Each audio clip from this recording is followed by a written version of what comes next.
Reinvent yourself. Welcome to the Disrupt Everything podcast series with Isra Garcia. The opportunity to live in a permanent state of reinvention and change as change happens.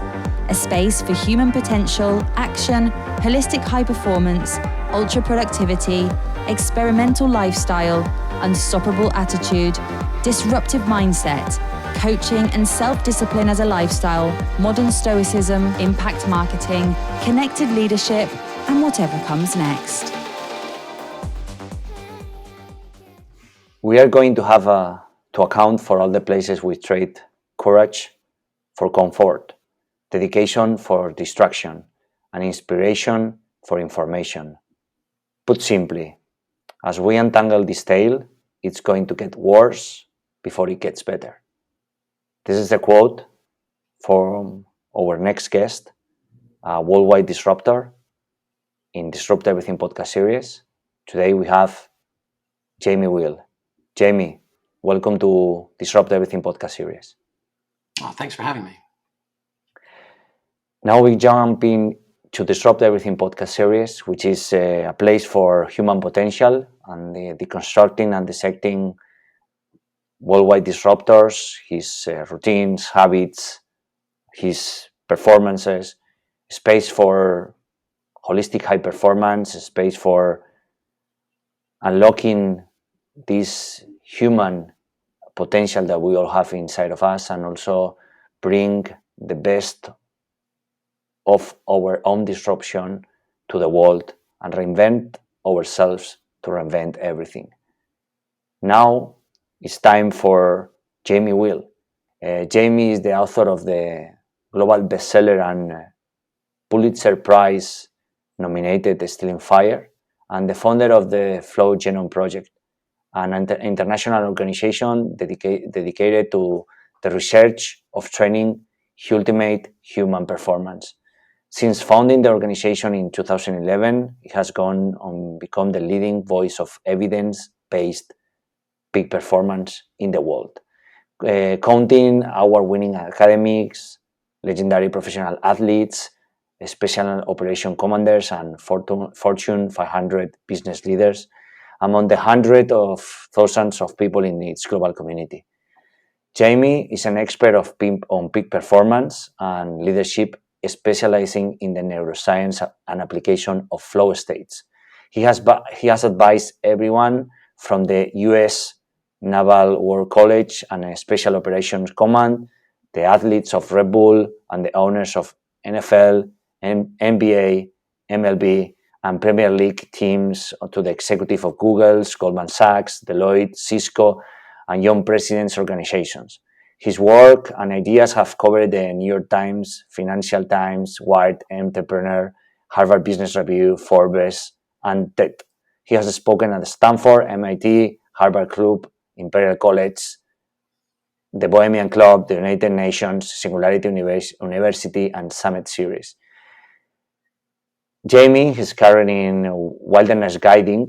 He has rescued people from the Atlantic Ocean during a hurricane, taken a youngest group of Americans ever to Camp 3 on the north face of Mount Everest, and taken CEOs into the Grand Canyon for a week of war games.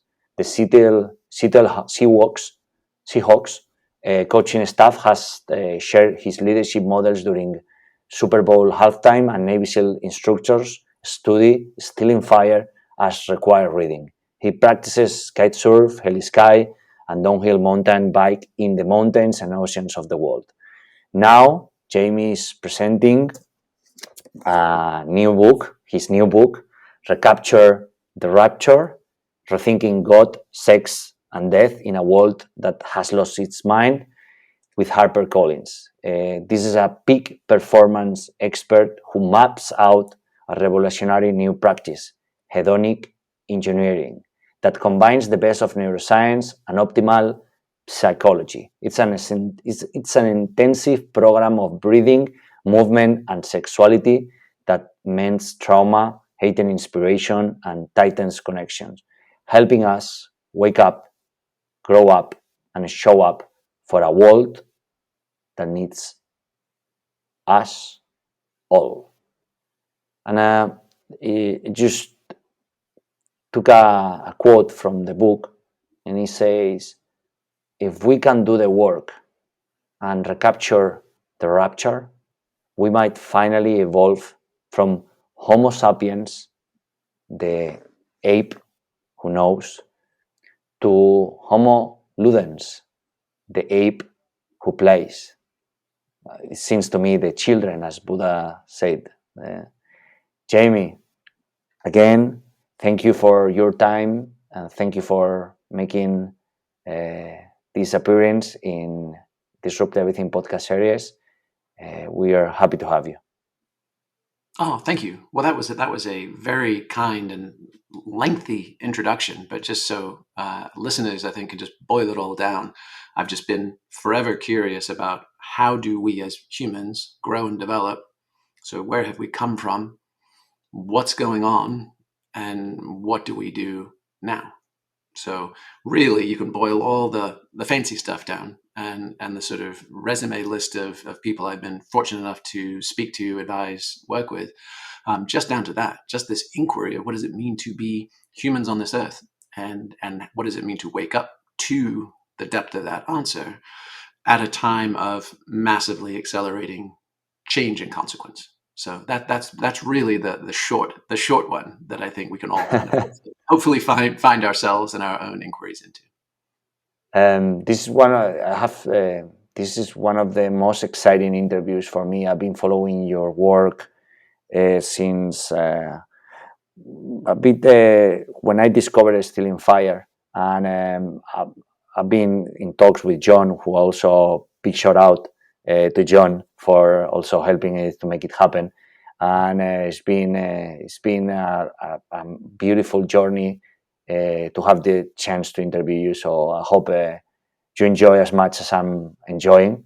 And the first question to start the interview, which is one, I think is the one single, the only one question that I always repeat with every guest in this podcast after this research, and also reading, following your talks and TED talks, and all the one in Summit, the one in the site. I think it was in the psychedelic when you were with the also Paul Austin, right? And Okay. And so after following this, your work and such an impressive career and projects, what will be your, if we were about to put your life into a timeline, what will be your top or most impactful milestones? How many do you want? 3? Up to you. 5?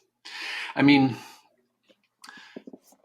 I don't know. I don't know. I mean, I've spent most of my life assuming that everybody had the same inner thoughts or process or experiences that I did, and I've spent the second half of my life, especially with increasingly sassy children, realizing that maybe I don't. Like maybe I'm a mutant or something. But in general, right, my milestones were, probably sort of late teens in college, university, and getting exposed to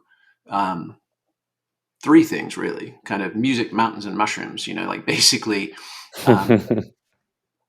outdoor adventure sports in beautiful nature, because I never fully understood human society very well. It always confused me. I found its rules baffling or illegitimate. I didn't understand the games that people appeared to play, the kind of social games. They never left me fulfilled or happy or even on the inside of winning them. So I was very much kind of a sort of an outsider, because I had also come from England at an early age. I was immersed in a school system and things that were very, very foreign to me. I was 2 years younger than my classmates. So I was very much just kind of just like, what the hell is happening here?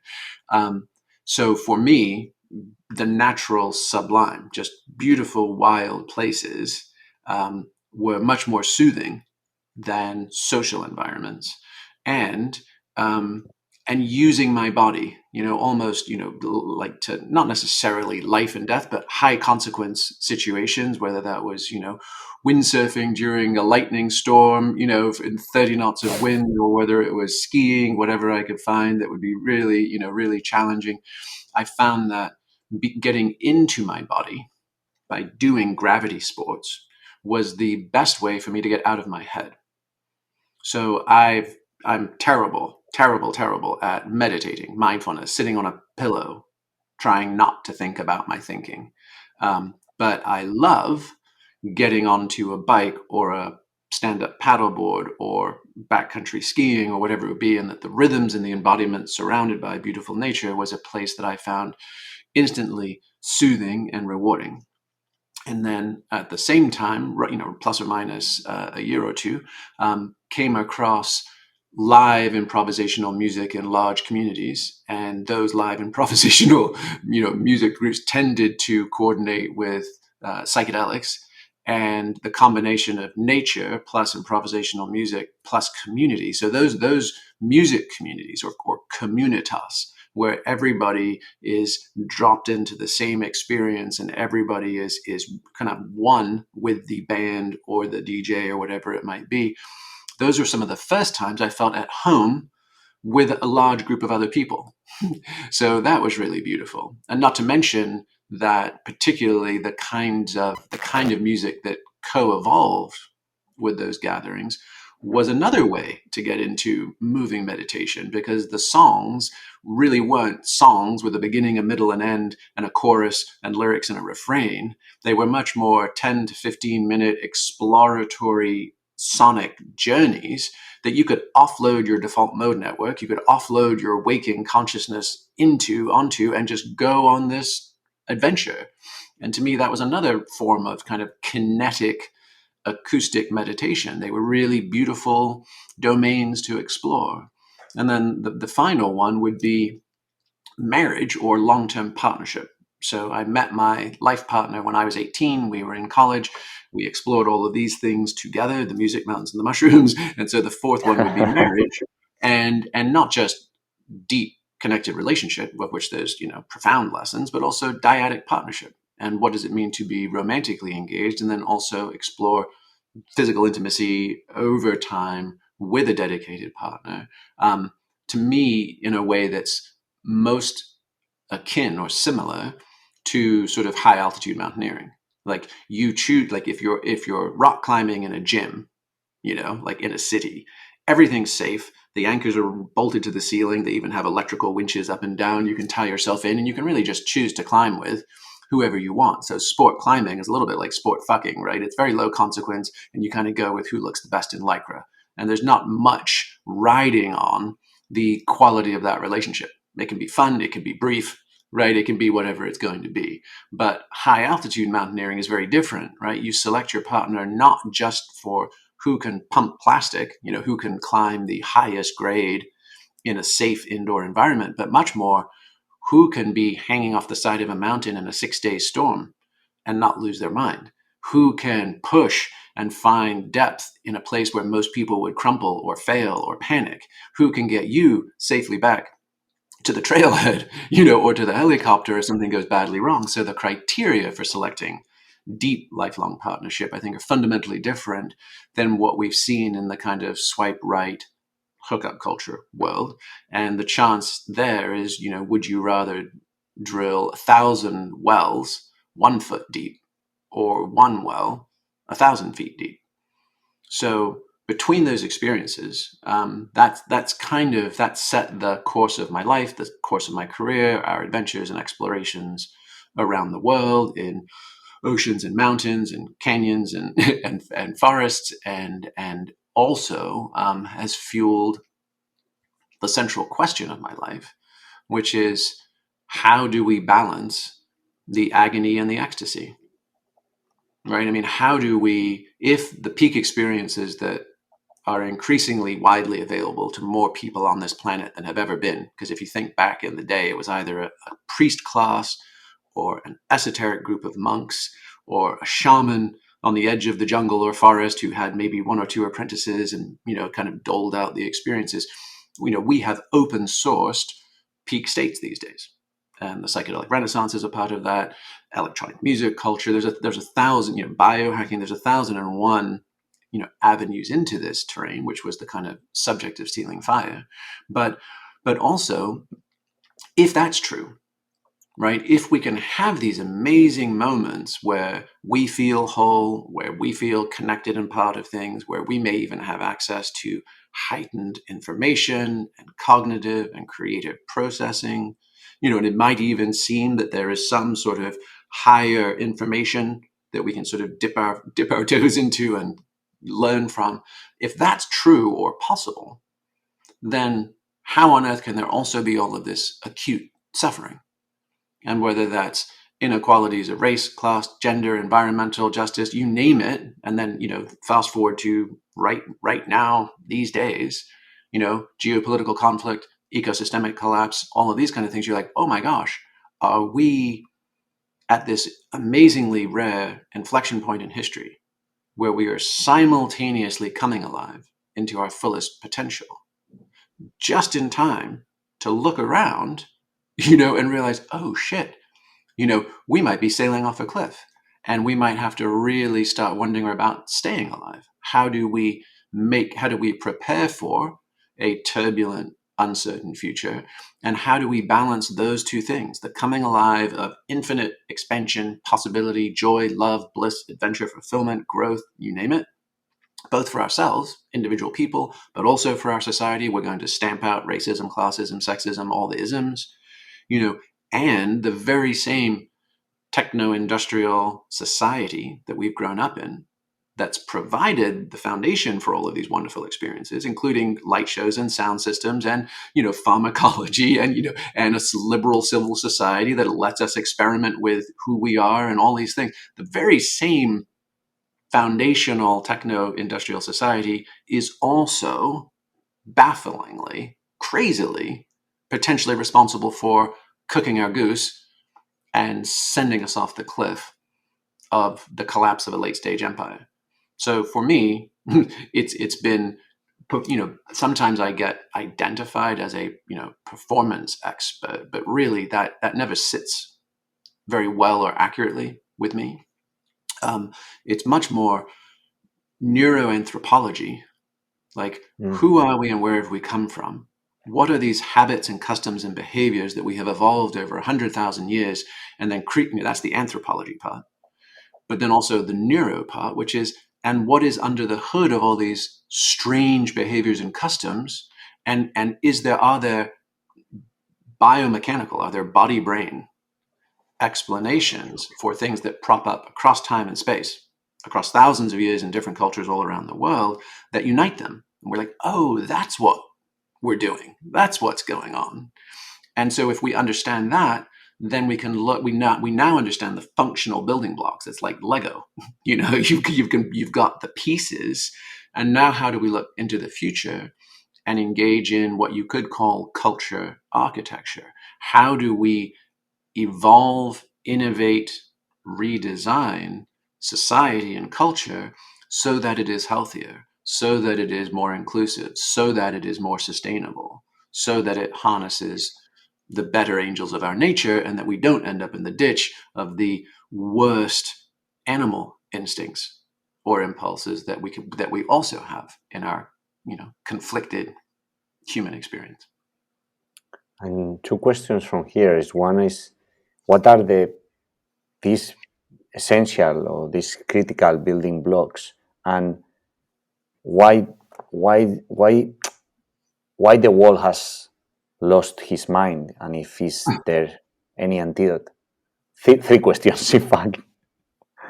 Say that last bit again. So why the world has lost his mind, and is there any antidote? I was saying that three questions, in fact, not two. Yeah.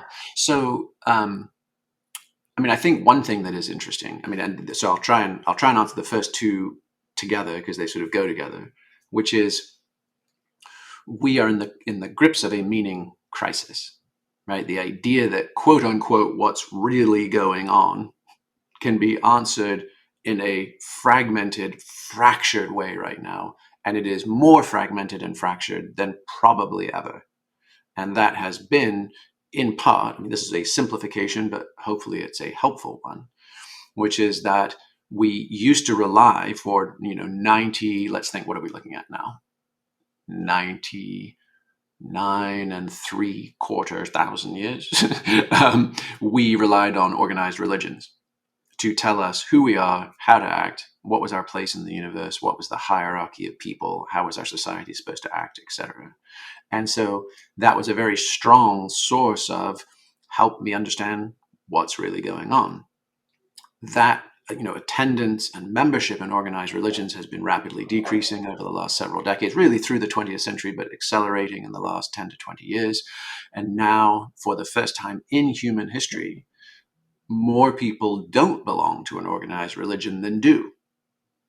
Which, if you think about it, back in the day, if you did, that was a risky move. You were considered a heretic.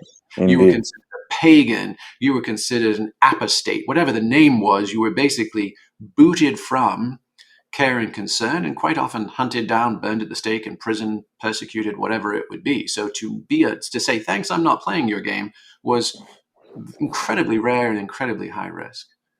So, and at the same time, the 1700s on, you have the European Enlightenment, you have the advent of God is dead, the five senses, empiricism, scientific materialism. We kind of had the rise of what you could call modern liberalism.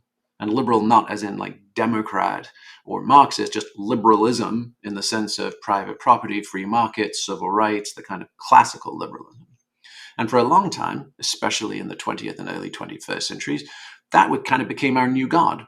Right? You would look at journals, you would believe in science, you would follow the technocrats, the people who were which are now being vilified as the deep state. There was deference to non-governmental organizations like the World Health Organization or the CDC or the World Bank or whatever these things are. But in the last 10 years in particular, post-Soviet Union collapse, definitely took a ding in the 2008 financial crisis, took another ding with COVID and quarantine and the absolutely kludgy, clearly not professional or consistent governmental and authority responses to that. They're continuing right up to this minute. And then throw in how it kind of ripped back the Band-Aid of social injustices, inequities, the kind of Black Lives Matter protests, all of these things that have been rippling around the world. Goldman Sachs and McKinsey being exposed for just being money-grubbing bastards, Deutsche Bank, laundering trillions of dollars of Russian mafia money, like everybody that the Catholic Church and pedophile scandals, like pretty much any organization or institution that we used to give authority to, CNN and its current scandals around putting the thumb on the scale in their anti-Trump news selections, all of these things have just blown people's minds. And so we were moving away from the certainty of organized religion. We were leaning on the evidence-based accuracy of modern liberalism, and both of those pillars have kind of crumbled. And so our meaning crisis has left us not standing in the middle on our own 2 feet with clarity and sort of empowerment. It's, sort of nature abhors a vacuum, but so does culture. And into that vacuum, we have had people getting sucked to fundamentalism, right? Fervent literalist beliefs, and not just religious fundamentalism. And when we say fundamentalism, you either think typically Islamic suicide bombers or Christian evangelicals, right? But you also have fundamentalists who are blockchain fundamentalists, libertarian fundamentalists. We have CrossFit and paleo vegan fundamentalists, right? You have all sorts of, the world is crazy and chaotic and I'm losing my mind. This is not comfortable or pleasant. So I'm going to latch on to a very fixed and rigid explanation of what's really going on. So fundamentalism of any stripe, sacred or secular. Or if that's not your cup of tea, many people are getting sucked over to nihilism, right? We're fucked. There is no truth, and there's nothing I can do about it. And so we're seeing this rise of diseases of despair, depression, anxiety, addiction, all the way to suicide. You're seeing more people killing themselves. than are dying from all war and all natural disasters combined. Which, if you think about your news feed, what do we see? We see fires, floods, military conflicts. That's kind of, that's the things that are constantly in our doom scrolling news feeds. And then you're realizing, whoa, this silent killer of people just saying, I want out. Like, this gift of human life is insufficient to keep a million people a year choosing it and just saying, I'm out. None of this makes sense, and it doesn't look like it's going to. So that is arguably the meaning crisis, right? And as we have been experiencing this has been a slow motion train wreck, right, over decades. This isn't it's sort of suddenly, and it's the old Hemingway thing of how, it's the old Hemingway quote of how do you go bankrupt? It's slowly and then suddenly and all at once, right? So it's kind of been like, it's been decadal. And, people like Sam Harris, who was talking about the end of faith and all of these kind of things, the new atheism, we're kind of saying, like, it's good to get rid of our superstitious religious beliefs, right? They don't do anything good for us. Christopher Hitchens would be another example of that, right? And for a while, it sort of seemed like we were sort of shaking off the shackles of religious superstition, the opiate of the masses kind of stuff. And then we were all going to be rational materialists and make, clever data-informed decisions. We haven't. But there's something really important about religion, because when sociologists study it, they have found pretty consistently that being a practicing member of a community of faith isn't just opium. It actually leaves you healthier, wealthier, and happier than if you didn't believe. And what's really interesting is that it doesn't matter what you believe in, right? So it doesn't matter who your God is or what your commandments are. It matters that you believe in them and that you are engaged in an active community of faith or practice.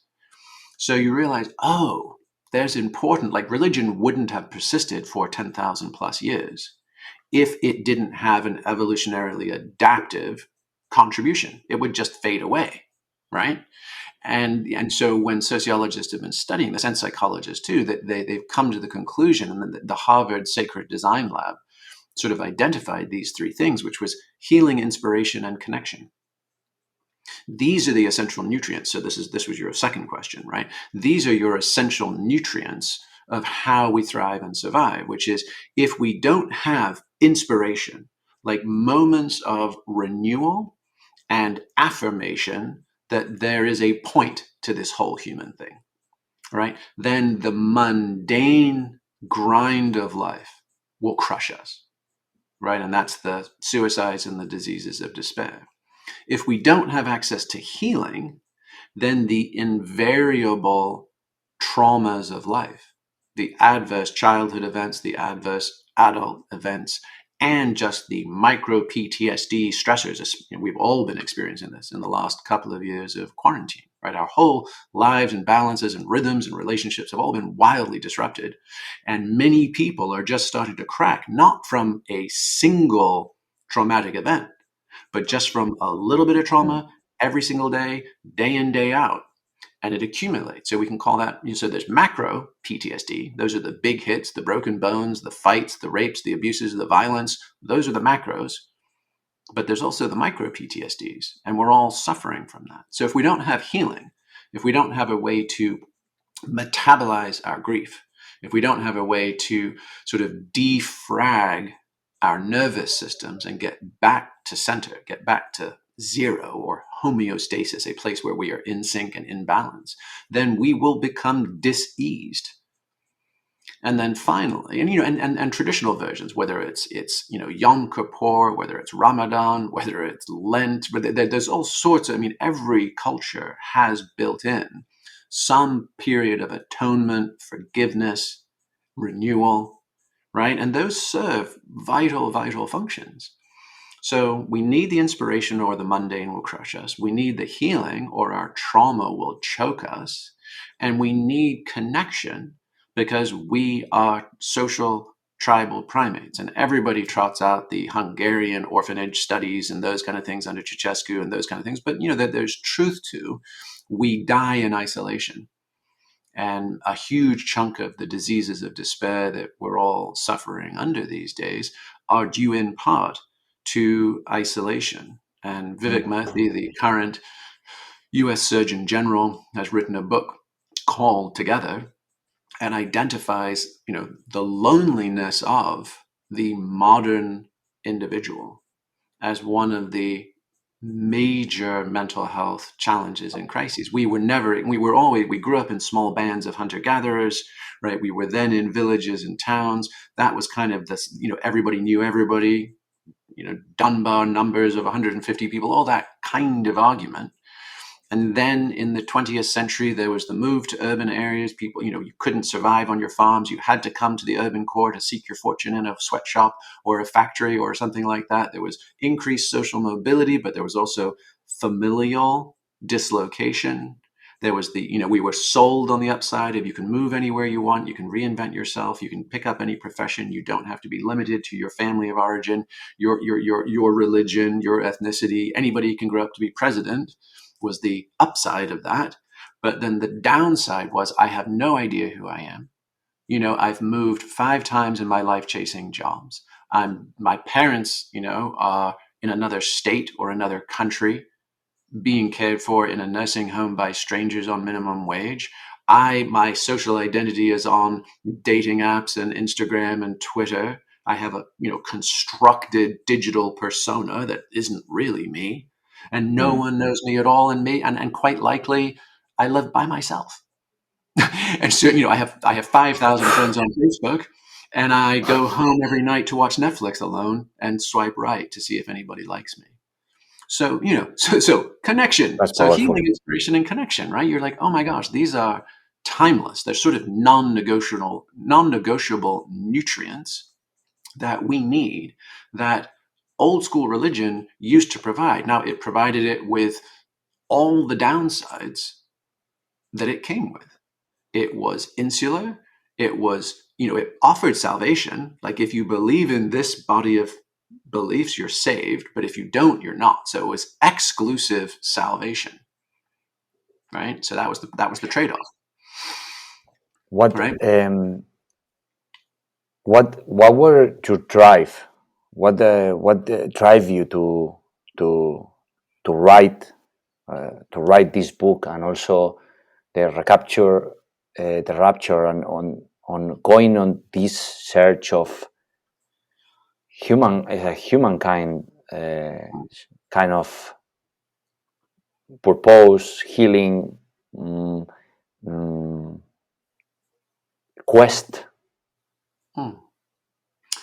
Well, I'll tell you what. Let me finish one more sentence, because then we've got the bookends, right? Okay. So in this meaning crisis, right, we are suffering fundamentalism and nihilism. No one knows what's going on.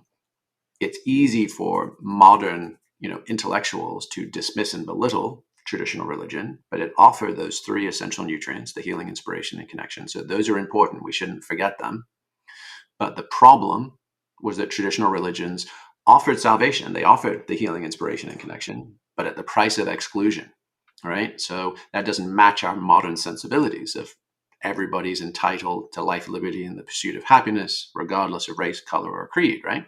So modern liberalism offered inclusion, but at the price of salvation. No one's going to tell you what it all means, and no one's going to point to a single God or a single narrative. So we've all been lost to make it up for ourselves. So the question is what does meaning 3.0, if 1.0 was traditional religion and 2.0 was modern liberalism, and both are crumbling and we're suffering because of that, what does meaning 3.0 look like that can offer inclusive salvation, right? A sense of being and becoming and connecting that works for everybody. So to your question, why am I curious about this? It's been an inevitable unfolding from back in university, right? Because I would have those experiences at night, magical, mystical, wonderful experiences. And my mutant brain is just wired to wonder And then I would go back into history classes, back into anthropology classes, back into literature classes, and I would be designing my own. I had a lot of leeway in this program that I was in, so I could design a lot of my own studies. And I was kind of like, what is this hidden lineage? Somewhere through history, through time and space, there have been the keepers of the light. There have been people that have been bringing this magical, mystical, initiatory, beautiful state of consciousness, way of being through. But it doesn't feel like it's just one time, one place in history. You can be like, oh, look, those guys had it going on. It's the Taoists in China, or it's the Stoics in Greece, or it's the Epicureans, or it's the Native Americans, or it's the Sufis, or whomever, right? It felt like it was this sort of, invisible college. It was this hidden lineage, and it would pop up in one time and place, and then it would get stamped out, and then it would disappear, and then it would bubble up someplace else, and you'd be like, well, there it is. And you could tell, you'd see a thinker or a philosopher or a poet or a statesman, and you'd be like, oh, they have it going on, right? They've got the shine. What's that invisible lineage? And so Stealing Fire was effectively a sort of 25-year love letter, to me, tracing that, because I went to grad school to be like, okay, where did we go wrong? Where did Western civilization go wrong? Because clearly you look around and you see Walmart, and you see traffic jams, and you see worker drones, and you see environmental pollution and degradation. You're like, this is not our best effort, clearly. And not only is it not our best effort, if you look back through human civilization, but it also appears to be self-terminating. We're going to catch all the fish and chop down all the redwoods, and hunt out all the animals. I mean, the amount of plastic in the world now outweighs all living creatures in terms of biomass, and humans and their domesticated animals now account for 96% of all living things on the planet. There's only 4% that are wild and free creatures, which I believe includes all the fish in the oceans, which is horrifying. Crazy. Right? So we have entered the Anthropocene era, right? Which is no longer the Holocene. It's no longer a time of evolutionary and geologic forces. It's a time when mankind, humanity, and its technology have a greater influence on the shaping of things and the developments of things than any other more natural, longer term forces. So I was like, okay, we took a wrong turn somewhere. Where was it? And so in graduate school, I was just deeply studying the clash of civilizations between European colonialism and indigenous cultures around the world. So rather than like the Dances with Wolves kind of story of like, and then they were all, all the indigenous people were killed or removed to reservations, and alcoholism and despair ensued. I was like, let's rewind the clock. Let's go back to like the 1600s and the 1700s and see what was happening when it was still a fair fight. What was happening when you could really see the intersection of these cultures, and you could really learn about who had a better thing going on. And interestingly, David Graeber, his recent book, The Dawn of Everything, is a revisiting of that. Yuval Harari's Sapiens was a revisiting of that. Jared Diamond's Guns, Germs, and Steel, that was the kind of wheelhouse that I was just deeply fascinated by. So where did we go wrong, if at all? And where was there a fork in the road that we might retrace our steps to get back on track? So that was the original inquiry. And that's still, weirdly, in the last 3 years, I feel like, because I did all that study, I kind of came to my conclusions. This was in my early 20s. I was all but done on a PhD, but all but done, meaning all but dissertation, at the age of 22. And then I couldn't get a committee to actually do the dissertation I wanted to do. So I went off. I thought I'd just go off and teach for a while. And then we got into mountain guiding and expeditions, and life just happened. And I just kind of put all that stuff up on the shelf. And in the last 3 years, particularly with this rising spike in existential crises, the collapse of our conventional narratives of like business as usual and growth and techno-utopians, and we're going to invent our way to spaceships and singularities. And it was kind of like, oh my gosh, I felt like the Karate Kid, who'd been learning like wax on, wax off, wax on, wax off. And I was like, what the hell is all this for? And then I was like, oh shit, I needed all this stuff for now.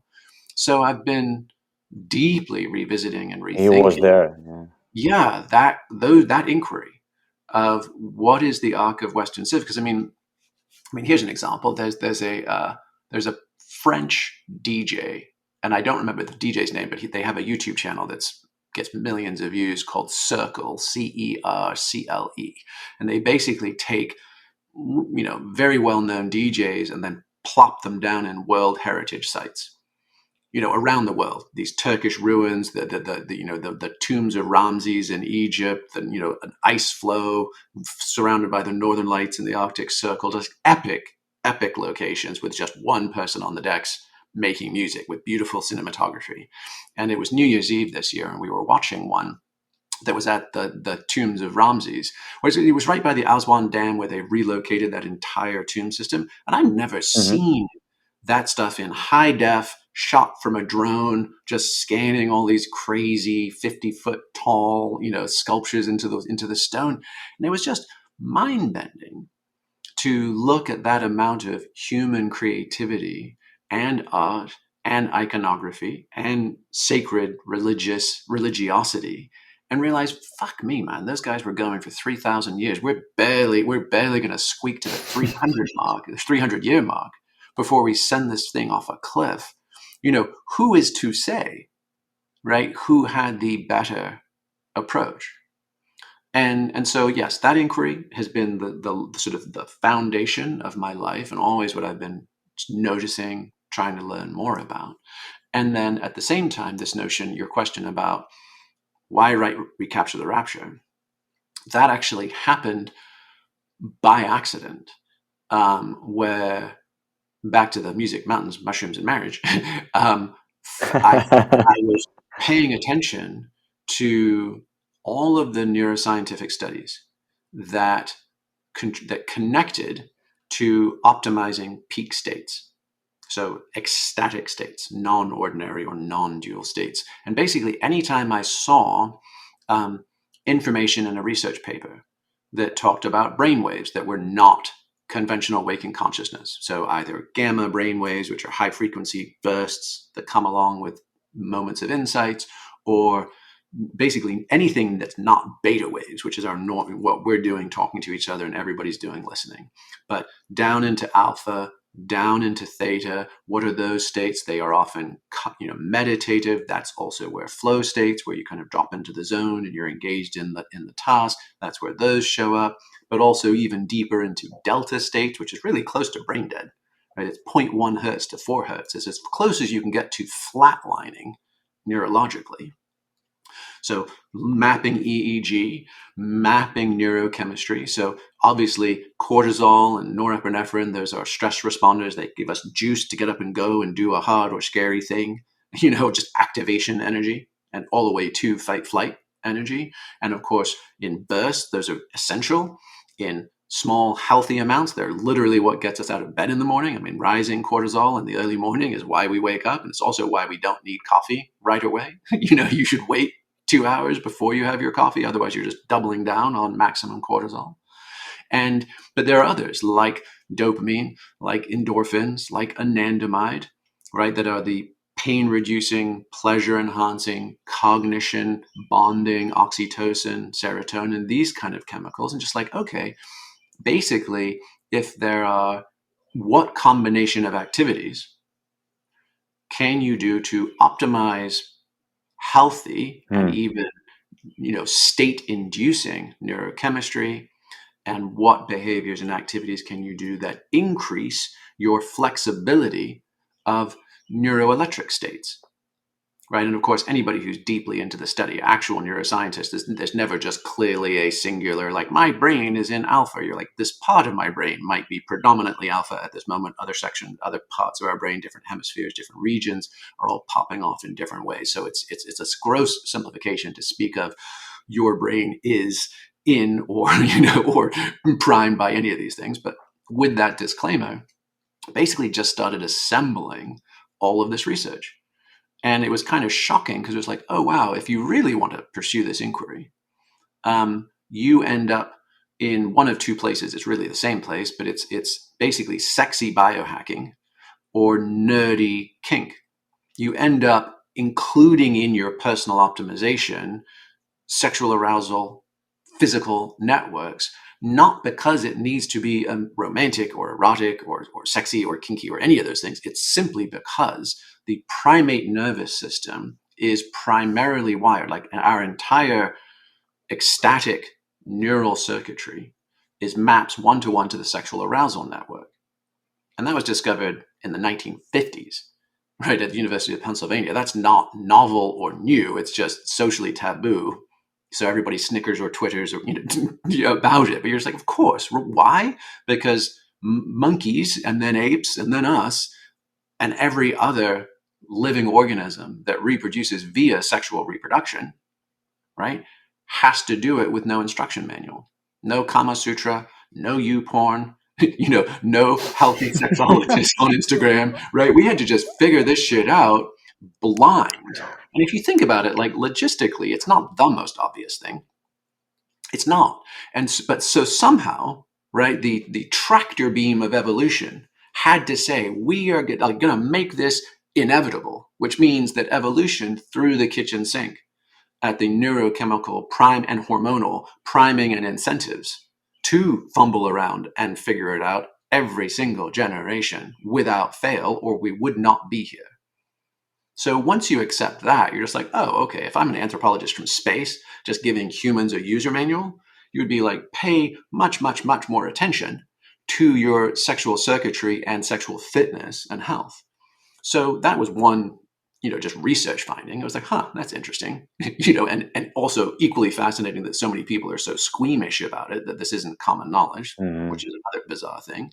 And then you realize, now combine it. What if you just put all of these things, all of these research papers, all of these findings together into some protocols, and you basically end up with breathing, with and then it's born hedonic engineering, right? Can you elaborate? Yeah, so basically just kind of identified 5 really consistent drivers. And this, by the way, goes back to that idea of neuroanthropology and studying the past and studying traditional religions, esoteric sects, whatever it would be. Like, how have humans done access to God consciousness? How have they done inspiration and healing and all of these things in the past?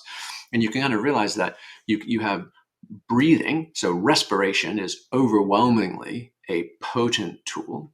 And if you think about it, I use the example of Aboriginal didgeridoo players, right, who are blowing on a didgeridoo using circular breathing. So they're breathing through their nose, squeezing on their cheeks, continuing that drone state, and they play the didgeridoo in order to get to dream time, in order to shift state, drop out. And part of it is just listening, and it's just weird and there's just rhythm and strange sound. But part of it is the actual act of playing. And for instance, at Sweden's Karolinska Institute, they have found that nose breathing, of course, respiration, Wim Hof, the James Nestor's book, Breathe, all of these things have hit the big time in the last 5 years. So many, many more people are conversant with this stuff now. But, basically that nasal breathing increases nitric oxide production in our brains by 15 times compared to mouth breathing. And obviously, if you're having to do that playing a didgeridoo, right, you are massively boosting nitric oxide. And Herbert Benson at Harvard University wrote a book called The Breakout Principle, which is all about the role of nitric oxide. He called it the spirit molecule or the bliss molecule. And it's it's a neurotransmitter that signals and crosses the blood-brain barrier. So very rare kind of act. Not many things do that. And it flushes out stress, fight, flight, neurochemicals, and physiology, and brings in calm, states of calm connection to transcendence. So you're like, oh, respiration, fascinating, right? But then you also have something like in Catholicism, you have the Hail Mary prayer. Hail Mary, full of grace, the Lord is with thee. Blessed art thou among women, and blessed the fruit of thy womb, Jesus. Holy Mary, Mother of God, pray for us sinners now at the hour of our death. Amen. Right? And Catholics for 1,000 years have been taught that. And you kneel, and you might even kneel in front of votive candles with incense and an icon of the Virgin Mary surrounded by sacred art, dim light, so smells and bells, right? The whole, and I went to 12 years of Catholic setting. Right, I got all of this, and so weirdly, kneeling is a mild respiratory constriction pattern. Like if you've ever been kneeling and standing up and kneeling and standing up, you realize it kind of changes the shape of our rib cage and the shape of our lungs. So you're doing that, and what you realize is the way people rattle those off typically is about 9 seconds or 9 hertz. So now you've got in the Hail Mary, never mind the lyrics, never mind what it's saying. It's actually a 9 hertz controlled respiratory cycle that actually slips you into alpha. So you're like, and it's same with Om Mani Padme Hum, right? The Tibetan chant, right? Like a lot of these repetitive cyclical things, you can see them as it's the content, and you can also see underneath it, it's a respiratory control pattern that is indexed to actually shift you out of waking beta and into an alpha or theta state. So you're like, oh, and then I received a flash of insight and the Virgin Mary spoke to me, right? Or this Tibetan tanka that I'm staring at unlocked, right? So respiration, right? These were just a couple of examples from different times and places to say, oh, it's same as it ever was. We've always been doing this stuff. Long before Wim Hof, we were doing this stuff, right? And we were doing it to the effect of inspiration and healing. So respiration is one deep bodily thing. Again, it's one of our primary biological urges. If we don't breathe, we die. So we have incredibly strong urges. When people hold their breath for as long as you can, and then you and your stomach starts spasming and you start getting a little freaky and uncomfortable, and you're like, oh, I have to take a breath. And if you ask most people, they would say it's because I was out of oxygen. I had to get more oxygen. And that's not actually what's happening. We've actually we've got plenty of oxygen, 40 to 60% left at that moment of our first involuntary breath movement. What's actually happening is we've got an uncomfortable buildup of CO2 that we need to blow off. And what that means is that's this enormous safety buffer. So if we were diving for oysters or clams or whatever it might be, that your brain is like, mayday, mayday, get to the surface, get another breath before you actually really do need it and die. And that's why freedivers and even kids monkeying around in pools will sometimes die if they engage in freedive prep, like hyperventilate beforehand, because what that does is it blows off a lot of CO2. And then it artificially depresses my mayday, mayday safety signals. So now I can actually hold my breath so far that I actually do run out of oxygen, but there's no mayday signal for that one. I just pass out. And so you end up in shallow water drownings and those kinds of things. Mm-hmm. So that's all just kind of geek details, but just to kind of point out some of the nuances and point out some of the neurochemistry and physiology behind it. So that's one. The next is embodiment, right? Our bodies, and very specifically our spinal columns to vagal nerve, and basically the nerve, all the cranial nerves at the base of our brainstem, all the way out through our root, provide incredibly potent tools for reset, for basically discharge of energy and reset of our body and brains. So there's and if you think about, basically we're just worms. We're just tube worms. If you think way back into our biological chain, long before we got little flippers or arms and legs, right? We were just worms with mouths and assholes. And that core structure is still there. And our vagus nerve, which is the wandering nerve, it wanders from our brainstem all the way down to our root, to our pelvic floor, is one of the strongest metronomes responsible for basically our body's equilibrium and health. And so there's tons of pharmacological research, there's tons of biomedical research these days on how do we prime the vagus nerve, how do we do all these things? And what you realize is it's all the spasms of that primitive worm in our system. It's gagging, gargling, singing, laughing, choking, puking, right? All of these things, like the sort of spasmodic contractions are as basic as they ever get. Now, once again, back to social taboos, we're usually embarrassed or ashamed, shitting for that matter, right? Anish Seth in Princeton as a gastroenterologist, he called it poo-phoria. The idea of taking an especially large bowel movement can leave people sweating. It can leave people with goosebumps. It can even leave with people feeling, oh my gosh, that's amazing, right? Sudden, comics will often make jokes about that kind of stuff, right? Scatological humor. And everyone's like, just kind of laughs into their beer. Like, oh, that's funny. That's embarrassing. You said it. I didn't have to, right? That kind of a thing. But he called it poo-phoria. That idea of like you get this ecstatic state from a bowel movement. Well, what's that about? Well, what it is about is actually pressure on the vagal nerve down at the bottom. So you're like, that's all really interesting and not particularly well integrated, right? We've got biomedical companies like talking about installing pacemakers, little electrical medical chips to pulse and trigger our vagal nerve for people that are suffering from everything from chronic inflammation to anxiety and psychological to physiological conditions. But you're like, you could just massage your throat, you could just gargle, you could just engage in pelvic floor awareness. There's all sorts of very simple ways for us to get into and access that. And another one is the endocannabinoid system, right? Arguably, and I haven't seen much research yet on this, of integrating studies on the vagus nerve and studies on the endocannabinoid system, the ECS. And Raphael Mechoulam is a Hebrew, he's Hebrew University, is long-time Israeli scientist and researcher who was kind of the godfather of basically cannabis research. He's the one that discovered anandamide, which is the endogenous neurochemical. So it's the equivalent of endorphins or dopamine. So if dopamine is to cocaine what endorphins are to opium, then anandamide is to cannabis. But what he realized was our bodies and brains have neuroreceptor sites for anandamide. And anybody that has ever heard of runner's high, and people often say, oh, runner's high, when you start feeling really good after suffering, that's endorphins. It's not. It's actually anandamide. And that's potentially been adapted for, hunter-gatherers on, exhaustion, pursuit, hunting styles where they run and run and run until the animal collapses, those kind of things, like second wind, third wind. These things were important for us. But that endocannabinoids actually exist all the way back into ancient sea sponges, like 500 million years ago. So it's not even human. And we've adapted. Now, by sheer fluke, this little five-fingered plant called cannabis that started on the Tibetan plateau like 20 million years ago happens to fit lock and key into the endocannabinoid receptor sites.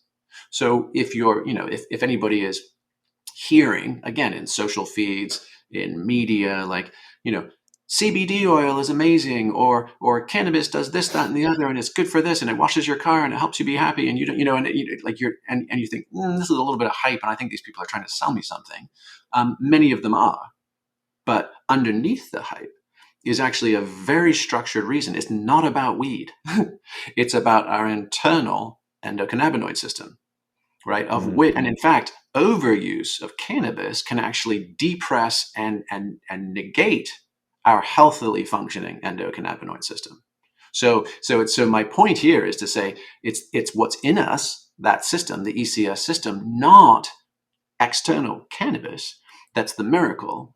And interestingly, the endocannabinoid system is responsible from everything from bone growth and healing to healing traumatic brain injuries to adjusting psychologically for anxiety and depression. In fact, strangely, Nigerians have a receptor site in their brain that it works like Prozac. It's a selective anandamide reuptake inhibitor. So instead of a selective serotonin reuptake inhibitor, which is Prozac and that whole class of antidepressants, which is basically saying it comes into your brain, it binds to those receptors, and it lets your free serotonin rattle around in your brain. It's supposed to make you happier, right? That has been largely disproved, but that was the origin thesis of a blockbuster 30-year Prozac nation, right?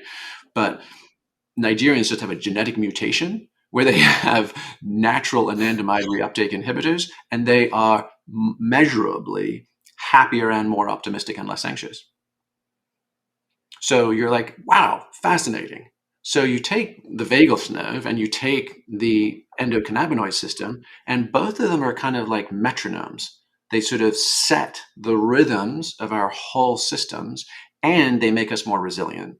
And they tend to heal and patch up. And so when these things are in sync and when these things are thriving, we are typically better off. That's the kind of short answer.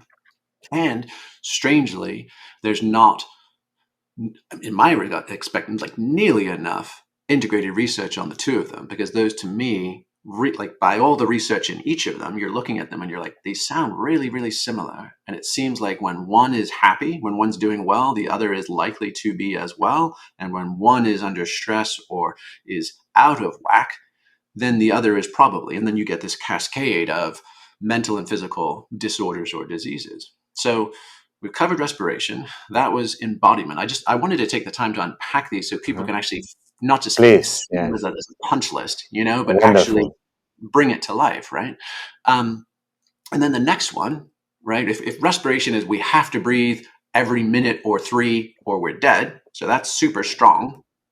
Then embodiment, we are worms, we are basically worms with mouths and assholes. And if we learn actually to interact with some of our most ancient, right, priming resilience systems, the endocannabinoid system and our vagus nerve, that can do profound things, as well as even the cross-wiring of pleasure and pain. Like, we're unique as animals. In fact, there was a University of Pennsylvania study on that as well that was saying, different time frame, but more recently, that was basically saying, like, we are kind of unique in the animal kingdom of hot wiring pleasure and pain, or finding certain painful experiences pleasurable. They did studies with animals, and that was everything from giving them spicy peppers to electric shocks to all of these things. And they're like, when an animal experiences that once, they never want to go near it again. The only thing that will prompt them to override it is food. Like, you actually kind of stack it and blackmail them into doing it again, but they will never just try it for kicks. And if you've been in, Andrew Weil, the Harvard physician that kind of went, alternative, has way back in one of his books, he wrote about visiting Oaxaca and in Mexico, and just looking at this habit of eating hot peppers. And even kids, grandmothers, they would do it and they'd go, oh, oh, oh, oh, caliente, caliente, and then they'd smile, laugh, eyes watering, and they'd do it again. And you're like, what is that about? Right? And so that idea that, not surprisingly, right, pain releases endorphins and has euphoria. Many people who talk about having tattoos, they're like, oh, it's not about the ink. It's not about the picture on my body. It's about the act of getting the tattoo. It's about all of those needles. And if you talk to tattoo artists, most of them will limit their sessions. They'll limit them to, this obviously varies, but they'll limit them to roughly, the sweet spot is like not long, like 60 to 90 minutes. So if they're doing a big, like a sleeve tat or a full back tat or something like that, they will do it in installments. And part of the reason is that the first 10 to 15 minutes are really agony. Then you get into the sweet spot where endorphins have flooded your system and you're off into floaty, dreamy land. And then it wears off. So you have to, so the reason that tattoo artists, other than their own fatigue or that kind of thing, will limit it is because that's fundamentally the lifespan of that endorphin rush that you get to cover the pain and send you into euphoric states. And in my study for this book, this was just accident. I couldn't have researched this because it's not published anywhere, but there was a woman who was an undercover agent for the federal government researching domestic terror after 9/11. And she was sent to New York to infiltrate the underground vampire community, which I didn't realize was a thing, but is a thing. Apparently there was 70,000 self-identified vampires in New York City. And it was, it was kind of goth. It was very gender bendy, matrixy, all of the things, but they would even have prosthetic fangs that they could retract and hide, but that they were the bouncers and the doormen and the sort of the staff around a couple of these underground kink clubs that were in downtown, right near the Twin Towers. And there would be these restaurants that were these, and so they would have these kind of, the front would be these cabaret, like sexy, kinky cabaret clubs. And sort of tourists would go and there'd be, titillating menu items and you could order drinks from a trans man or woman playing it up and, very campy, very, classically kind of New York theater, whatever. But then there were these underground dungeons underneath and they would engage in much more intensive BDSM practices. And while this undercover agent was kind of infiltrating this community, she was completely, she fell in love with the people. She's like, these are some of the warmest hearted, most open, kind, caring folks. They're not a threat. So that was kind of in her report. But what they noticed was that a bunch of first responders, so firemen and police from the 9/11 collapse, started coming in and actually wanting to have what she called concerted beatings. So it wasn't sexual. There was no sexuality. There was no climax, release, arousal. It was to be sort of ritualistically whipped and flogged and beaten until, not unlike those tattoo artists, right, they could enter a place which other researchers in Amsterdam and other places have identified as kind of subspace. Like if you're the submissive you're receiving the beating, they call it subspace. And it is this dissociated, dreamy, pleasurable space. But it was also providing cathartic release from survivor's guilt and some, again, cross-wiring of pleasure and pain. So you're like, my gosh, that is fascinating. Once again, we're the only animals that do this. We've learned to hotwire pleasure and pain, right? And back to spasming, gagging, puking, shitting, sneezing, coming, all of our involuntary responses are actually directly connected to the vagus nerve and vagal nerve health. And then if you take it to the metaphysical level, or even just the, I suppose, sort of philosophical level, you have things like Tonglen, which is the Tibetan practice of compassionate meditation, where instead of sitting and meditating and trying to get to your happy place, like I'm going to let go of all my unhappy negative thoughts and I'm going to cultivate positive happy thoughts. Like that's one of a gajillion versions and subtleties and nuances to meditation. Some meditate on a mantra, you try to get to no thought. Some cultivate happy thoughts. Tonglen does the exact opposite. And it says, actually envision all the suffering you can and visualize it as a black smoke or a sticky tar and actually bring it into your body and then metabolize it and exhale it as light. And so you realize, that's the that's the sort of sophisticated or esoteric version. And then you could say the 9/11 first responders being beaten in dungeons is the kind of very physical, almost kind of hard to wrap our head around expression. But you're like, oh my gosh, there is a relationship here between pleasure, pain, suffering, and healing. And very few of us actually understand it, embrace it, and work with it consciously. So that's respiration and embodiment. And, basically pleasure, pain, and our core metronomes of endocannabinoid system and vagus nerve. And then you get into the next one, which is sexuality. We've already touched on that idea. If we don't procreate, we die, our genes die, our species die. So super incented and also massively problematic, right? I mean, unconscious, impulsive sexuality is responsible for, arguably over half of our suffering.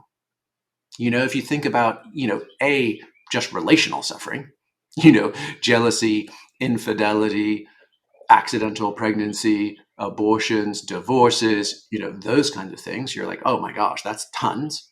But then on an even basic, just think to something as horrible. I mean, childhood sexual abuse, right? And even war rape, right? The idea that conquest almost always included some subjugation and violation sexually, to the point where, Genghis Khan's DNA, right, is now in, I think, 8 to 10% of all Asian men. You're like, holy Moses, like that is a living genetic record of rape and conquest. That's not, he had a bunch of lovers on the side, one in every town. Like that's not what that is. And so and then any geneticists who do deep studies who are like, there are no races really. We've all been conquering and taking over and interbreeding. And not all of that interbreeding has been elective and consensual. So the key here is to realize evolution is amoral. It doesn't give a fuck what our personal preferences are or have been, or consent, or romance, or love. All it cares about is priming the pump and incenting behavior for the most robust gene pool possible. So that's our default situation with our sexuality. But at the same time, the key to the kingdom is, oh, but wait, this maps one-to-one with our entire ecstatic circuitry. So we can either go through life getting yanked by the strings like, puppets of an amoral evolution that does not care about our feelings or our life experiences. Or we can learn to untie those strings and we can say, hey, now can we hotwire evolution Can we use those same primers and incentives and that same powerful ecstatic reward circuitry, and can we put that towards healing and transcendence and connection? So that's the basic premise of bringing sexual fitness online, and even including it in very explicit versions of healing. And back to that notion of like the vagus nerve and how like spasming, puking, sneezing, shitting, orgasming, all of these things, right, are this quivering, spasming, moment in our nervous systems. And typically afterwards we feel better, right? And how do you define sexual fitness? Sorry, I was interrupting you. Oh, that's okay. Well, we can come to that in one sec, right? So you can realize, if anybody's read Bessel van der Kolk's The Body Keeps the Score, which is all about how we hold trauma in our bodies, right? You realize that just intuitively, there's been this huge, in fact, that whole notion of we go through spasms and convulsions and afterwards are calmer, happier, more balanced, was actually the original insight on electroshock therapy. It was like, like blammo, like, and then someone, coming out of seizures, coming out of any of those things, right? Like those experiences, like even 100 years ago, people are like, wait a second, I think there's something there, right? And so you look at things like EMDR, which is eye sensitivity, like, like when you've had trauma, your eye tracking gets jacked up. And you can rework it by moving, right? This was intuitively discovered, and I don't think it's all exactly right, but it's barking up the right tree. There's tremor release therapies, where the idea is if you do an isometric hold, like a wall sit, where you're squatting with your back against the wall, or you do a bridge on the ground until your muscles fatigue and you can no longer control your position, and then you start wiggling and wobbling and then even just spasming and losing control. There's a whole host of these modalities that are kind of, and each one is usually some quirky founder that kind of stumbled on something. And then the sad thing is that they've typically branded it, copyrighted it, trying to take it to market. So they get a little fixed in what it is. But if you pan back from it, you see these as subsets of, tremor and spasm and release is a huge part of returning our nervous systems to health and balance. Now you can lay this into pleasure pain, and you can lay this into sexual response. And of course, in sexuality, right, which has been highly stigmatized, highly tabooed, and very socially controlled, precisely because evolution is amoral and generally more powerful than any government.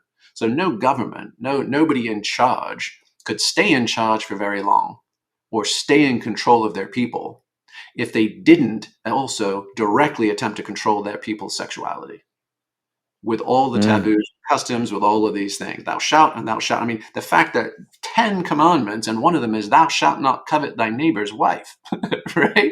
You're right there, right there. And, incest taboos, you name it, right? Like we have attempted to put the lid on this thing because it is so powerful and doesn't bend to Romeo and Juliet, right? Like Helen of Troy, like all of these things, right, are examples of it. So if you go back to, how do we make use of it? You have to go and look for who's been into this in the past.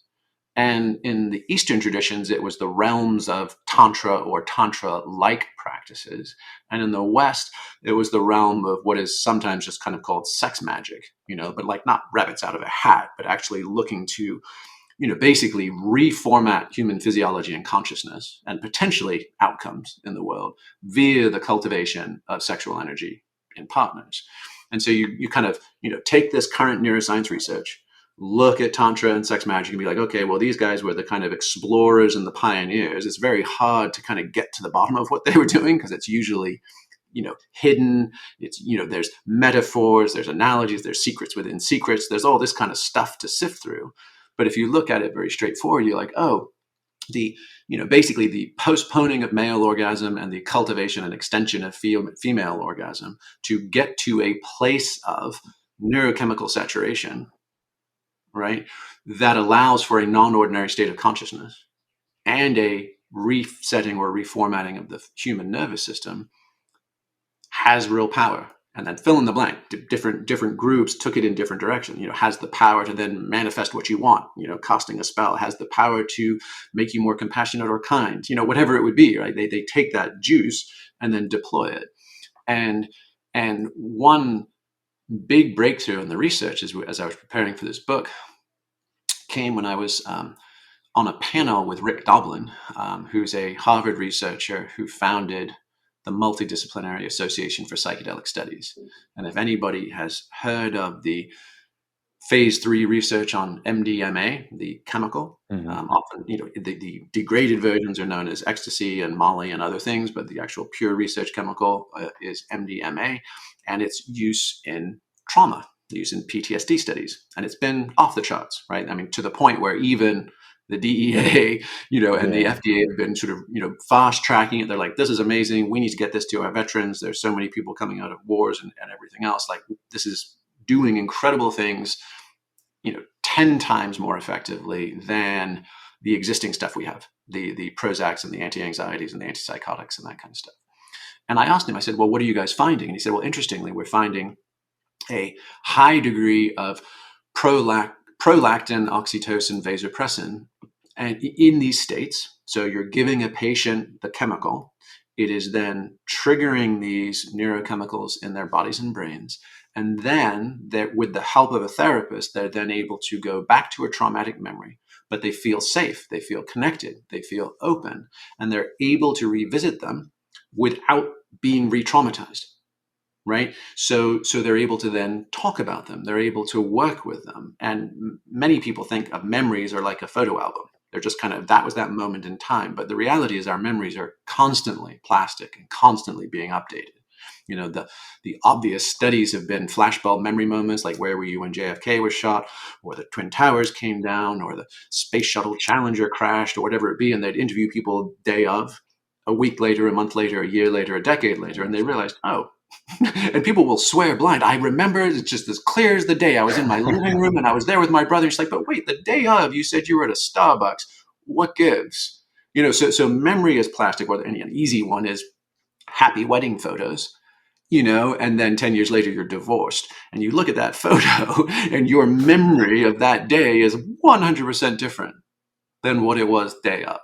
So in trauma research, they're finding that by putting people into these supersaturated states of high vasopressin, oxytocin, serotonin, and a host of other, kind of cascading neurochemicals, that they're able to rework those memories, those traumatic memories that have haunted them, and they're able to kind of put them back on the shelf a little better, right? A little safer, a little bit more, in a more empowering, healing way.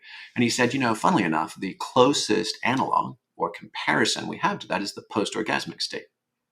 And you're like, holy moly, right? So you guys have spent 30 years and $100 million jumping through hoops to get this little pill available, or you could potentially prime people, like comparable with the practices of Tantra and sex magic, into that supersaturated state. And you could potentially engage in trauma work and healing from that place, right? And so now, so hold that thought and then add in the final two. So we've discussed 3 so far, right? Respiration, embodiment, sexuality. And then you can just think of a couple of accelerators, right? Or force multipliers, because those 3 are all bodily, right? They're as close to evolutionary imperative as we have. We have to breathe. We're in our bodies alive, and we have to procreate. So those are very long levers, right? That's like the Archimedes thing of give me a lever long enough and I can move the world. Those are really long levers to biohack, basically. And then you can think of amplifiers or multipliers. What makes those things work even better? And 2 of the most prominent are substances, aka what we just described with the MDMA. Like, can I actually ingest something that shifts my state predictably and reliably? And then music, which might seem like a left turn. You're like, wait, how do we get to music? But music, according to Daniel Levitin at McGill University in Canada, actually predates language in the evolution of the human species. It was arguably one of our core tools for coherence and social bonding and priming, communication, as well as its powerful state shifting capacities.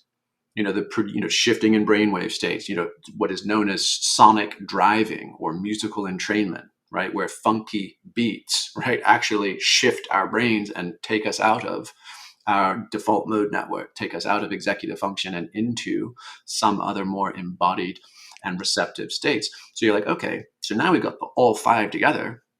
And you're like, well, what happens if we put them all together? And what happens if you put them all together is on the low level, and I don't mean this in a diminished way, I just mean kind of altitude. On the low level, you can put them all together into a sexual yoga of becoming. So a dedicated, recurring practice that involves body work, right? It involves rolling out, involves soft tissue integration, spinal mobility, breath work, all of these kind of things. Also, and this is true for, there's a reason, for instance, that like Thai massage, people, again, snicker about, can I get a happy ending, right? The idea of like an orgasmic release, right? Combined with body work. That's seen as shady. It's seen as covert prostitution, etc. But we know some really advanced body workers that actually do happy middles because they actually engage in sexual release, not at the end so I can pull up my trousers and go back to work and don't tell the wife, but so I can actually have that physiological cascade and be more relaxed and more receptive for the rest of the structural integration and body work. So this is a total gray zone right now. There are no cleanly sanctioned places to do it. And many of the practitioners that do this kind of stuff either get called out because other puritanical people don't know what they're looking at and judge it and persecute it, or because they themselves, because they're outside the pale of social rules and regulations, are kind of doing it badly themselves, or get hijacked by their own sexuality and impulses, and then it's no longer safe or good. Right, so this is not riskless terrain, right? And back to our original analogy of climbing in a climbing gym versus high altitude mountaineering, this is the equivalent of high altitude mountaineering. You absolutely can you can fuck yourself up and die, or go insane, right? Or kill yourself. Like this is very, very potent set of tools if taken to their conclusion. But just because if you wouldn't just go up to Mount Everest wearing your windbreaker and a pair of blue jeans and go wandering up there and fall off the side of the mountain or die of frostbite and have people be like, we should blow up that mountain, it's the mountain's fault. You're like, no, you should have really, really prepared for what you're doing. And you should learn safety and systems and risk and have training partners and safe, and all those things together. So just, full disclaimer that putting all of these things together has only ever been practiced by mystics and monks, and it's been kept under wraps for a reason. But at the same time, part of the impetus for this book was we are almost out of time in a world of hurt. So we really do need to be able to open source these tools because the good news is they're not expensive. They're not esoteric. And everybody can do this for themselves. They can practice these things in their central core relationships, and we can all learn to metabolize our grief, stay connected and centered, have loving partnerships and families, be courageous and inspired, engage the world from a position of safety, security, wholeness, and then hopefully show up and make a difference. So, I'm weaving a couple of threads here, and we'll kind of get back to the finishing details on the sexual yoga of becoming. But fundamentally, why did I write this book? Is because I felt like, we stumbled into this particular set of the sexual yoga of becoming by accident. We were just collecting research, and we're like, I wonder if this stuff all works. And then we put it together, and we're like, oh my God, it works better than you can imagine. This is crazy. I cannot believe this is not on the front cover of Time magazine. And what are your favorite set of practices on hedonic engineering? The ones you practice all them all, or? Yeah. Well, I mean, just to finish, right? So we said on the low level, these kinds of practices, so breath work plus body work, literally like myofascial, soft tissue, rolling out, theraguns like percussive massage, those kinds of things, by yourself or with a partner, is all beautiful. Then if you include sexual arousal to create the neurochemistry that's similar to those MDMA trauma work, you can then have access to, healing You can revisit painful past things, and it just is safer. And oh, by the way, you're also bonding and connecting with a practice partner, right? And then if you consciously engage substances, not hedonistically, but very specifically, sort of medically and therapeutically, you can shift states. And there's a very good recent book by one is an Oxford ethicist, and the other is, I think, a Yale. I don't think they're both ethicists. I feel like the Yale fellow might be somebody different, but the book is called Love Drugs. And it's basically making the case that we already use drugs all the time with sexuality. And that's everything from oysters and chocolate as imagined aphrodisiacs, all the way to alcohol, which is implicated in something like 60 to 70% of date rapes and sexual violence, lowered inhibitions, all these kind of things, all the way to birth control pills and antidepressants. So birth control pills, hormonal birth control pills, massively upset a woman's natural cycle and dull her sexual response and dull her satisfaction. Not always, but in many cases and kind of statistically. And for sure, SSRIs and Prozac and all of those just crush your libido. So you might not feel as depressed, but you've just been cut off from the central life force of I would like to procreate, which just as an organism, you just realize, whoa, that's pretty low down my hierarchy, right? And like I don't even care to make more life or propagate my genes. That's a bummer. That's a harsh trade-off. So the point in the book, Love Drugs, is just to say we're already mixing drugs and sexuality. We're just doing it really badly and unconsciously. And what if we brought in different compounds to make a positive difference? And that's everything from cannabinoids, right, to access our endocannabinoid system, to MDMA, to increase therapeutic intimacy, connection, processing, to a host of other compounds.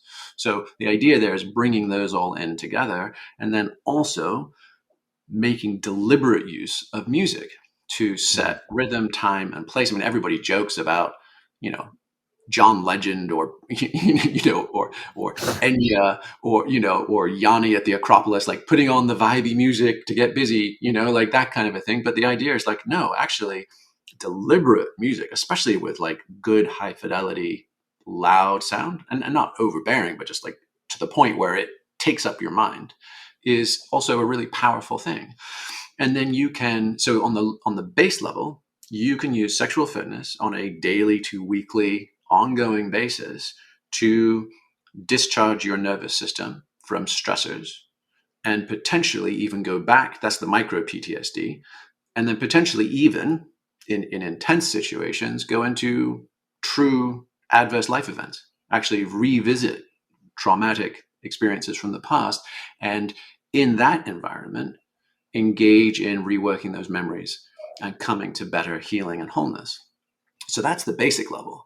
And then the upper level is back to all of those research papers, right? Because over time, what happened, we said, well, here's all the research papers. What happens if we put these different practices together using those 5 different interventions? Do they work? And the answer is they work amazingly well. And they basically appear to create the simplest, back to the anthropology, is a death rebirth protocol. Like in all human cultures, there's been some death rebirth initiation, right? The whole St. Paul, I think, said, die before you die, right? Goethe said, he who doesn't know the secret, die and become, will remain forever a stranger on this earth. The depth psychologist James Hillman, who wrote about suicide and the soul, he's like, look, the suicidal impulse is actually legit. Like, we're all freaked out about it. Roman law, Christian law, common law, like, you can't do that. That's really bad. You don't get your insurance. You'll go to hell, whatever. Right. But he's like, no, because his reality, the death impulse is, we didn't choose to be born the first time. Our parents got together, evolution's amoral, out popped me. I didn't have any say in this. I come into the world, it's cold and harsh. I'm booted out of the womb where it was warm and safe, and then the rest of my life is just scary and confusing and sad. And I want out. And so out could be I shop a bunch, or I get addicted to gaming or porn or my social feeds or psychedelics. I'm just trying to get the hell out of Dodge. I'm spiritually bypassing my commitments, my responsibilities, because I never said yes in the first place. And what a death rebirth experience does is it actually allows us to have that choice again of like, oh my God, Wow. I'm nearly off this mortal coil. I actually now love and cherish and appreciate my life. This is the Ebenezer Scrooge with the ghost of Christmas past, present, and future. This is Dorothy and the Wizard of Oz. Like, Dorothy hates Kansas. She hates her farm in Kansas. Like, this is flat ass and dusty and dull. I would do anything to have a life of adventure and mystery. And then Dorothy's big epiphany is there's no place like home. But she has to go to Oz to have that embodied experience. This is Joseph Campbell's hero's journey, the home, away, home. And it's also even the Zen ox herding parable in Japanese Zen, right? Which is finding enlightenment. You go chasing the ox through the jungle, you And it's find already it, there. you become it, and then there's nothing and no one. And then ultimately, which is kind of cool, but kind of confusing and hard to pay your bills and shop for groceries. But then the final one is, his doors and windows are locked, and even the wisest scholars cannot find him. He is down in the marketplace among the people with helping hands, right? And so that experience, is not just historical, metaphorical, allegorical. It's actually real. It's very, very straightforward. You're like, oh, okay, get out of beta wave states and get into alpha, theta, and even down into delta wave, the super low EEG state, right? Replace cortisol and norepinephrine with dopamine, oxytocin, endorphins, and anandamide in your internal neurochemistry, right? Engage in different breathing patterns from hyperventilation all the way to static apnea and breath holding, right? Skillfully ingest certain substances that contribute to those other things, specifically cannabinoids, potentially oxygen, nitrous oxide, carbogen, which is a high blend of carbon dioxide and oxygen, ketamine, DMT, 5-MeO-DMT, any of those things also, MDMA, 2CB, and some of these are research chemicals. Psilocybin Yeah, I mean, it all depends on the or not? dosages, what pairs well with your actual experience. And Alexander and Anne Shulgin, Alexander Shulgin was the sort of master chemist who published PCAL and TCAL. He was kind of the godfather of resuscitating MDMA, along with hundreds of other research chemicals, but also propagating them in therapeutic use. And his partner was a therapist. They were arguably like a psychedelic sex magic tantra couple. Like because they were, old, they were in their 70s and then 80s, as most people came to be aware of them. They'd sort of like, oh, that's grandma and grandpa. Grandma and grandpa got freaky deaky and documented all of their studies. They even had a category for erotic on the compound. So they would spend tons of time actually engaging in those things, right? So, but the point being is that this death rebirth protocol that is normally the realm of poetry, literature, religion is actually fucking 9 steps. And if you punch the button on those 9 steps, and let's just think if there's any others. Oh, vagal nerve stimulation, nitric oxide optimization, right? If you do all those things and then you time it with music and you time it with pleasure pain and you time it with orgasmic or physiological climax, you stand a better than zero chance of lobbing yourself into basically what we would, provisionally just call the information layer. You suddenly have a non-ordinary state while you're in delta waves. And MIT anesthesiologists did a study, this one specifically with nitrous oxide, but there have been some Stanford studies with ketamine and other things, which is that delta wave activity creates a disembodied dissociative experience that is massively information rich. And in the nitrous oxide study, they realized that, if you breathe 50-50 oxygen, nitrogen, like nitrous oxide, like dentists would do, after several minutes to the point where your bloodstream gets saturated and those kind of things, then you end up with double amplitude delta wave activity. So twice the height of what normally happens in deep and dreamless sleep. And they're like, whoa, never saw that before. What's that about? But as William James and hundreds of others, through history have found, is that nitrous oxide produces profound instantaneous illumination. Now, the trick is most people can't hold on to the insights, right? But then Carl Deisseroth, who was at Stanford, did studies on ketamine dissociation in both mice and epileptic humans, and gave them enough, ketamine to then be dissociated. For the mice, it was like bumping around and not knowing how to find the maze. For the people, it was self-reporting. But then mapped the brain and realized, there's actually delta wave EEG activity while the subjects are reporting dissociated state. So far, that's just a drug study. But then they took the next step, and they're like, what if we neuroelectrically stimulate the brain back into that delta wave state with no ketamine? And they had the same dissociative out-of-body experience. And by the way, those dissociative out-of-body experiences have been positively correlated with the antidepressive effects of the drug. So you're like, it's not the drug, it's the delta wave EEG. And you can get there by a host of different interventions. Some of them are pharmacological, some of them are neuroelectrical, some of them are psychosexual, some of them are respiratory, right? So you're like, the secret within the secret, because people get so fixated on the doorway. Is that one good or bad? Is it legal or illegal? Is it approved or not approved? Is it whatever? And the answer is like, go through the doorways, go through all the doorways, find the central point that they deliver you to, and now you have a complete toolkit. And if any specific intervention or protocol doesn't match or agree with your moral, legal, ethical, or cultural value systems or allowances, you just ignore that one. Swap it out for something that does. And the only rule of thumb, because any one of these things, respiration, embodiment, sexuality, music, substances, any one of them can deliver you to your destination. It's just that in combination, you can get further, faster, with more control. You have more trim tabs, right? If I just take a heroic dose of ayahuasca, I'm on a 12-hour ride, and I hope, I'm just crossing my fingers, that somewhere at the top of that rocket curve, there's 45 to 60 minutes of health and healing and insight, and it's not too sketchy or scary on either side. I don't puke my guts out till I'm wrung out, and I don't have any other wiggy shit happen when I'm really fucking tired, and I'm in the fetal position just waiting for this all to stop so I can go to sleep.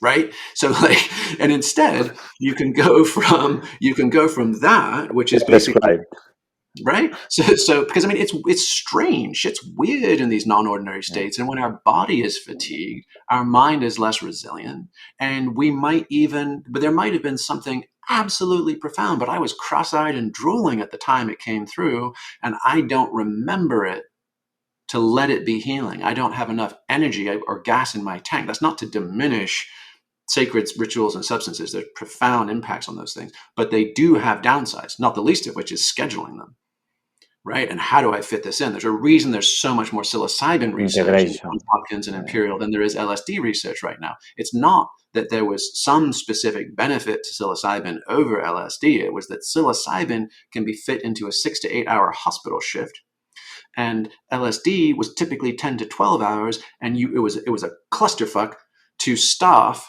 and oversee those studies, right? So basically, if we start taking a move, when you combine this sexual yoga of becoming, that's arguably, a working title for all of these things put together, that sexual fitness practice. When you combine them all together and you use, for instance, the substances you do choose to use are shorter half-life, meaning just metabolically, they take less time to go through your system to the point where you're back on the ground and sober and functional again. Then you go from, basically wavelength. How long does it take? You shorten the wavelength to 1 to 3 hours, and you put them all together so you can boost the amplitude. So you're actually trying to get as high up into the realms of inspiration, information, processing, insight, healing, innovation, whatever there's for you to grab. And you come back and don't fumble the football in the end zone, to use an American term, right? Like you make the catch, you catch the magic, the thing that's yours to learn, and you don't let go of it on impact back into 3D. So that's the other half, right? We said the lower end is just processing micro PTSD, having the time to undo and unpack our deeper healing, kind of the macro PTSD, that's good and steady, even if you never punch through to those higher realms. But on the other hand, if you put them all together, you will consistently have a death rebirth experience, right? Which can lead to, it's fundamentally like the cheat codes to the universe. It's ridiculously powerful. And then, okay, now all in service of what?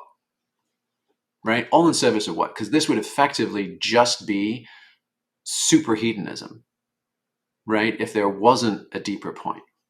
And arguably, the point is to have that twice born experience, to realize, oh my gosh, I have physiologically basically had that death rebirth experience. I have gone to the brink, and I am now coming back into this world with helping hands, with an open heart, with joy, with gratitude and appreciation. And it's not that everything works out perfectly. It's that we cultivate that bliss bug, right? Literally the white light, neck snapping pleasure and mind bending bliss of this thing, right? We cultivate that in order to be able to, we cultivate the ecstasy so that we can endure and bear witness to the agony. Because the good news and bad news of those peak states and those experiences is you get access to universal content, but you also get a punch list of everything that you still need to do to be in integrity. Need to work out. You get your homework. And not only do we get our own homework, but if you stay in this practice enough, you will often have some deep experiences of the pain and the suffering and the injustices of the world. You experience the wound of the world as well. And that will crush you if you don't have the love and the light and the wholeness and the inspiration to counterbalance it. And if you hold both of those together, right, you experience these moments in the deep now, right, what scholars would call kairos, right, the timeless present. And then you come back down into the day-to-day, what they would also call chronos, clock time, right? That is the intersection, right? Kairos is the vertical pole and chronos is the horizontal. And in the esoteric traditions, like that's the understanding of the crucifixion. That's the understanding of the rosy cross, not anything to do with Jesus of Nazareth, not anything to do with 2,000 years of organized bureaucratic Christianity. Just set all that aside and just take this as a fresh metaphor. But it's fundamentally, what does it mean to become, fundamentally that process, Teilhard de Chardin, the French Jesuit, called Christogenesis, the process of becoming Christ consciousness, which is basically nothing other than say, I am immortal and I'm aware of heaven and hell, and I'm not wiggling off the hook for bearing witness to the full catastrophe that is this human experience. And just the final metaphor, because I know we've been going long on this, right? The final metaphor is, what does that then do? We choose to be a twice-born human. We choose to come back into this world with an open, bleeding, joyful heart, right? Both at the same time. Then we have this capacity to unlock what Martin Luther King called soul force, right? He's, in his I Have a Dream speech, he said, when we can meet physical force with soul force, right, we have a chance. That came from Gandhi. He called it satyagraha, right, which was truth and integrity aligned. We've seen this with Mandela. We've seen this in the social protest movements around the world that have emphasized this nonviolence, which is it sends shockwaves through the world. It topples tyrants. It restores our mutuality and our humanity. It gives us the courage to do the things that are ours and ours alone to do. So in this notion of rethinking God, sex, and death in a world that's lost its mind, right, our capacity to initiate ourselves and each other into becoming twice-born humans that can access authentically radical hope. Like, we know this is going to work out somehow. Maybe not in our lifetime, maybe not long, maybe how long, but someday. And we're going to take our stand for what we know to be true, regardless of the consequences to ourselves, right? We cease to become the Homo sapiens seeking pleasure and avoiding pain, right? Just little impulsive, fucking cowardly monkeys, basically. And we have a chance to become noble. and we have a chance to do what we must for the least of our brothers and sisters, right? And to me, that is the only curve that bends in the right direction right now. If you look at existential risk, if you look at climate reports, if you look at geopolitical surveys and all these things, most of it's pretty grim. And most of it heads off a cliff of one shape or another in the next 10 to 50 years, right? So our only exponential curve that bends in the right direction is a mass grassroots movement to meaning 3.0, inclusive salvation that we do for ourselves and each other, and that we take a stand for goodness, truth, and beauty, right, around the world in 1,000 different ways, right, to try and steer this ship, to try and steer this civilization into something that works for everybody and delivers on the hope that we all have. Oh, Jamie, what was the most outstanding? Because about hedonic engineering, I must assume that this the cost, as you were saying, is not as higher as all the rituals and the shamanic practices and all the things that are most outside of our control. These kind of practices, we can get it. We can do it by ourselves, but not do it by ourselves. If I understood well, they are coming not at a high cost. So this, is it true? Would you say, do you mean literally like monetary cost, or do you mean sort of? No, I mean the cost of hedonic engineering is not as critical or can be damaging, or because our control, sexuality, like also all the practices, breathing, movement, are more available to us. Mm-hmm. Yeah, I mean, make no mistake, this is T.S. Eliot. He said, like, ultimate truth comes at a cost not less than everything. So back to that high altitude mountaineering, I wouldn't have written this book if the world wasn't losing its mind. But we stand a non-zero chance of societal collapse to outright extinction in the next century, and in a way that humans have never faced. We've always had pockets of crisis and conflict and this and that, but it's been regional, right? We've never had the whole thing happen all at once. And so I took huge risks to write this book. There's nothing professional or calculated that laying all of these things out in one book supports. And in fact, even the idea of fitting it all in, because it's a ton, like it's very, very, very dense, way more dense than simply Stealing Fire, which was a series of fun, engaging stories of 1,500 words each. And I was like, actually, I want this to all be between two covers, because I don't know who will need this information when, but I do feel compelled to put it all in one place. And ultimately, we shall see, right? We shall see how this all takes shape. But at the bare ass minimum, this is a way to find ourselves, to remember what we've forgotten, and to rebuild conscious culture from scratch. What was the most astonishing thing you find out while you were writing the book? I mean, it was the entire process. The entire process was actually transcribed from experiences in that information layer, having these death rebirth experiences. So it was basically 7 years of research with an iPhone voice memo, coming back from those places and being like, get a load of this.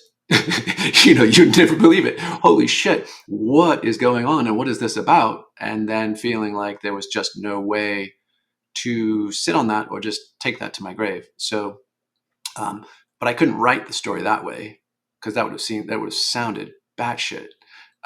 So instead, I kind of did the Malcolm Gladwell, like, I'm going to take a look at these things, and we're going to visit the fireman and the neuroscientist and the base jumper, and we're going to see what's out there today. But that's not actually how it happened at all. I had to completely turn the story inside out and hide how it actually came through.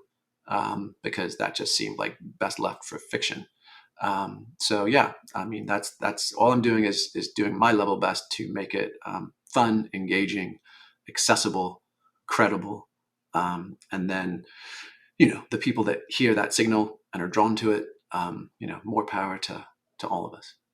Final message for anyone who is listening this podcast and watching this video?